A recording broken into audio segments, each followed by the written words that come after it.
Crispy sound પરથી જ ખ્યાલ આવી ગયો હશે કે આ નાસ્તો કેટલો ક્રિસ્પી બન્યો હશે. પણ આ પારાને નોર્મલ શક્કરપારા સમજવાની બિલકુલ નહીં ભૂલ કરવાની. નોર્મલ ગળ્યા શક્કરપારા કે પછી મેથીના ક્રિસ્પી ખારા મસાલાવાળા શક્કરપારા તો આપણે બધા બનાવીએ છીએ. અને એવા જ મેથીના ખારા ટ્રાયેંગલની રેસિપી મેં તમારી સાથે થોડા સમય પહેલાં શેર કરી હતી. પણ આ બંને સ્વાદથી બિલકુલ અલગ, મેથીની થોડી બીટરનેસ અને ગળાશ સાથે એક અલગ જ રીતથી બનતા પડવાળા, ઉપરથી ક્રિસ્પી અને અંદરથી એકદમ ફરસા, એક અલગ જ સ્વાદ સાથે વધુ સ્વાદિષ્ટ બનતા આ મેથીના ગળ્યા પારા એક વખત બનાવી અને પછી 15 થી 20 દિવસ સુધી સાચવી શકાય છે. અને પછી જ્યારે મન થાય ને ત્યારે આની મોજ માણી શકાય છે. મીઠા મેથીના પારા બનાવવા માટે પ્રથમ આપણે ગળ્યું પાણી બનાવીએ. જેના માટે ગેસની લો ફ્લેમ પર એક સોસપેનમાં અડધો કપ પાણી ઉમેરશું. હવે આ પાણીમાં 1/4 કપ ખાંડ ઉમેરી દેવાની છે. ખાંડ ઉમેરાઈ જાય ને એટલે ગરમ થતા પાણીમાં ખાંડ મિક્સ કરતા જઈ ખાંડને આપણે પાણીમાં ઓગાળશું. અહીં આપણે ખાંડની ચાસણી નથી બનાવવાની, ફક્ત ખાંડ ઓગળે ત્યાં સુધી જ મિક્સ કરવાનું છે. અહીં સતત હલાવી અને મિક્સ કરતા હવે બધી ખાંડ પાણીમાં ઓગળી ગઈ છે તો તુરંત જ ગેસ બંધ કરી દઈશું. અને હવે આપણે આ પાણીને ઠંડુ થવા દઈએ. ખાંડનું પાણી ઠંડુ થાય છે ને એ દરમિયાન હવે એક પોળા વાસણમાં અડધો કપ મેંદો લઈશું. તેની સાથે અડધો કપ ઘઉંનો ઝીણો લોટ પણ ઉમેરી દેવાનો છે. હવે તેમાં 1/4 કપ રવો પણ ઉમેરી દઈશું. અને હવે એક બાઉલ લીલી મેથીને એકદમ નાના ટુકડામાં સમારી અને લીધી છે. તો આ ઝીણી સમારેલી લીલી મેથીને આ લોટમાં ઉમેરી દેવાની છે. તેની સાથે 1 ટીસ્પૂન સફેદ તલ ઉમેરી દઈશું. હવે અહીં 1/8 કપ જેટલું ચોખ્ખું ઘી આ મિશ્રણમાં ઉમેરી દેવાનું છે. ઘી ઉમેરાઈ ગયા પછી બધું સરસ હલાવી અને મિક્સ કરી દઈશું. અહીં ઘીને બદલે મોણ તરીકે તેલ પણ વાપરી શકાય છે, પણ ઘીના મોણથી આ મીઠા શક્કરપારા છે ને તે એકદમ ક્રિસ્પી અને ફરસા બને છે. હવે બધું હલાવી અને સરસ રીતે મિક્સ કરી દઈશું. ઘી છે તે લોટમાં સરસ મિક્સ થઈ જાય ને એટલે ફરીથી અડધા કપથી અડધો એટલે કે 1/4 કપ વધારે ઘઉંનો લોટ ઉમેરશું. ત્યાર પછી ફરીથી મિશ્રણમાં આ લોટ મિક્સ કરશું. અહીં આપણે પહેલાં અડધો કપ અને પછી 1/4 કપ એટલે કે ટોટલ પોણો કપ ઘઉંનો લોટ લીધો છે. અહીં આપણે અડધો કપ મેંદાનો લોટ પણ ઉમેર્યો હતો, પણ મેંદો ન ઉમેરવો હોય ને તો તેટલા પ્રમાણમાં ઘઉંનો લોટ ઉમેરી દેવાનો. હવે અહીં લોટની મુઠ્ઠી વળી જાય ને તેવો લોટ થઈ ગયો છે. તો હવે બનાવેલું ખાંડનું ગળ્યું પાણી છે ને તે થોડું થોડું કરતાં આ લોટમાં ઉમેરતું જવાનું છે અને લોટ બાંધતો જવાનો છે.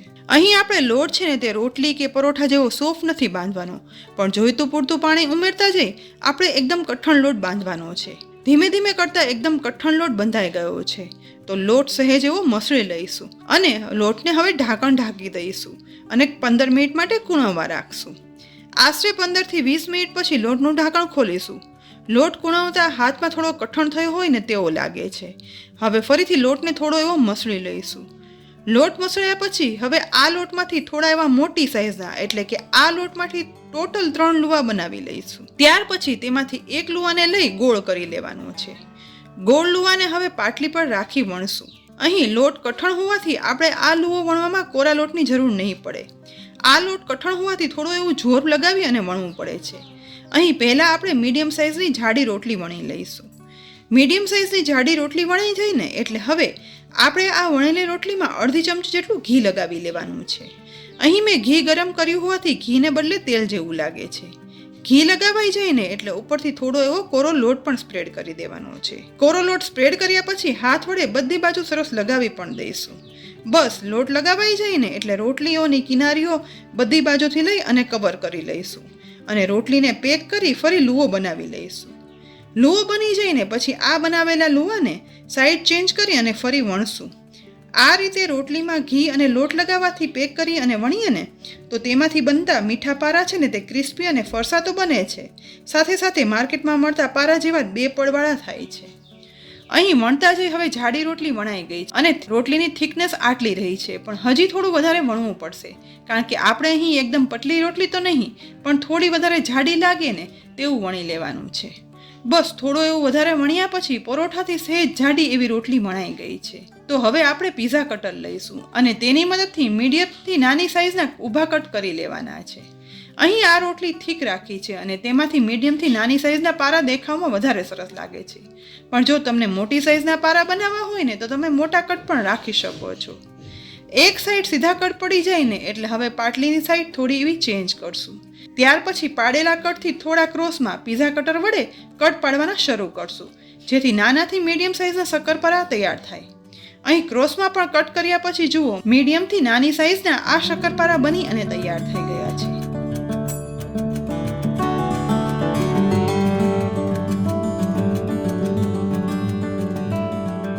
શક્કરપારા બનાવવાની શરૂઆત કરીને ત્યારે ગેસની સાવ લો ફ્લેમ પર તેલ ગરમ કરવા રાખ્યું હતું.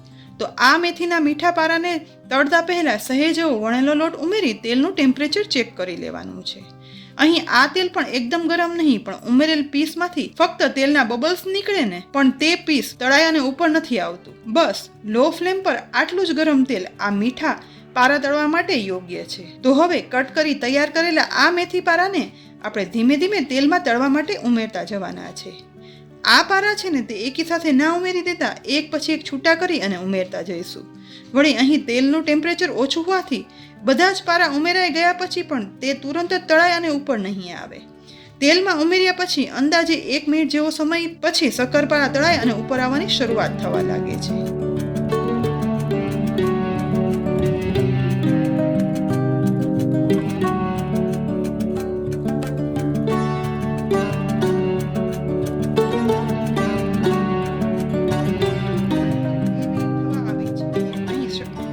આ મીઠા પારાને તળાતા લગભગ 2 મિનિટ થવા આવી છે અને હવે આ પારા છે તે તેલમાં ઉપર તળાય અને આવી રહ્યા છે.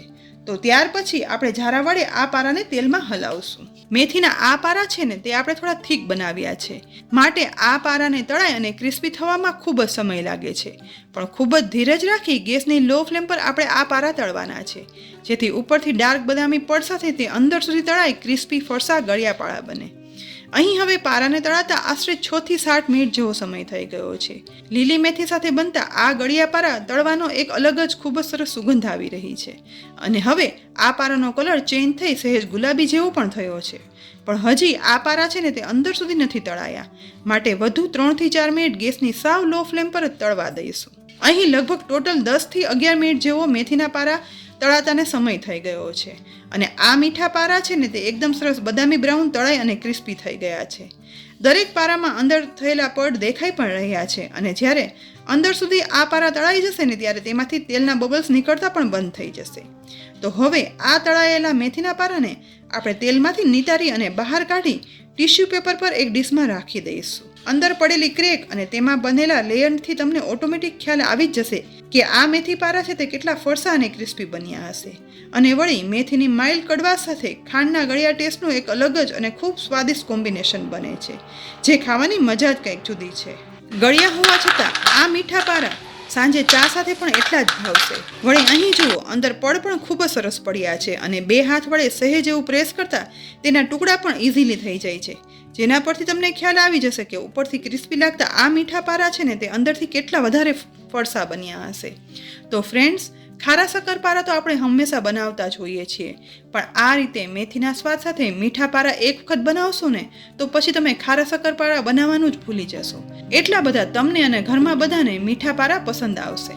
સાથે આ મીઠા પારાની રેસીપી તમને કેવી લાગીને તે કોમેન્ટ બોક્સમાં લખી અને જરૂર જણાવજો.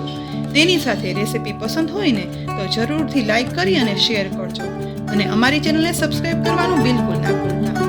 ફરી મળશું આવી એક ઉપયોગી રેસીપી સાથે. ત્યાં સુધી આવજો.